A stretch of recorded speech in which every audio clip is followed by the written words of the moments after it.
नमस्कार मित्रों, Shukla ji UP 32 channel में आपका स्वागत है।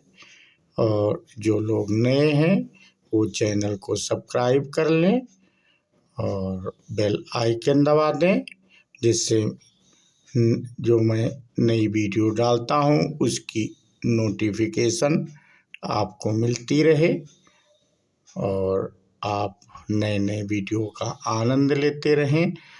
और हम हमेशा अधिकतर धार्मिक वीडियो ही डालते हैं, जो तीर्थ स्थानों के बारे में जानकारी देते रहते हैं आप लोगों को। और वहाँ यदि आप टहलने जाना चाहते हैं तो वीडियो देख करके, और हम वहाँ का एरिया और क्षेत्रफल और कौन कौन से मंदिर आप लोगों के टहलने के लिए अच्छे हैं उसकी जानकारी दे देते हैं। और यदि आपको पहले से ही इसकी जानकारी होगी तो आपको वहाँ असुविधा नहीं होगी और टहलने में। और ये लीजिए, हम कुश स्थली भी कहते हैं द्वारिका। द्वारिका को शास्त्रों में कुश स्थली भी कहा गया है।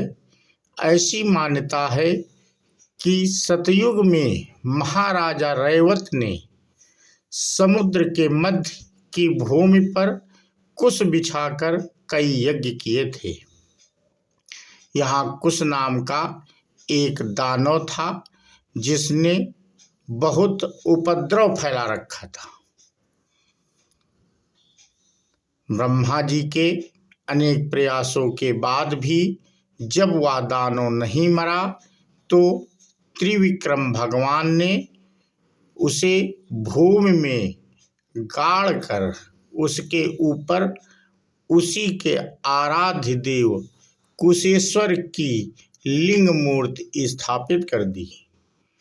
दैत्य द्वारा प्रार्थना करने पर भगवान ने उसे वरदान दिया कि द्वारिका आने वाला जो व्यक्ति कुशेश्वर के दर्शन नहीं करेगा उसका आधा पुण्य उस दैत्य को मिलेगा।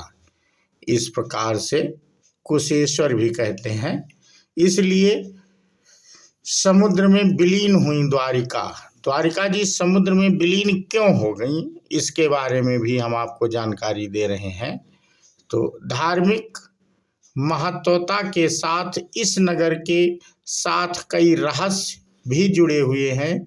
समस्त यदुवंशियों के मारे जाने और द्वारिका के समुद्र में विलीन होने के पीछे मुख्य रूप से दो घटनाएं जिम्मेदार हैं।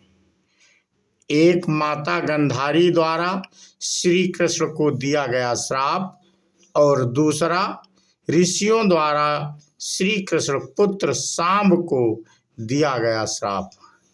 महाभारत के युद्ध में पांडवों की विजय हुई। श्री कृष्ण ने युधिष्ठिर को राजगद्दी पर बैठाया और राज्य से जुड़े नियम कानून उन्हें समझाकर वे कौरवों की माता गंधारी से मिलने गए।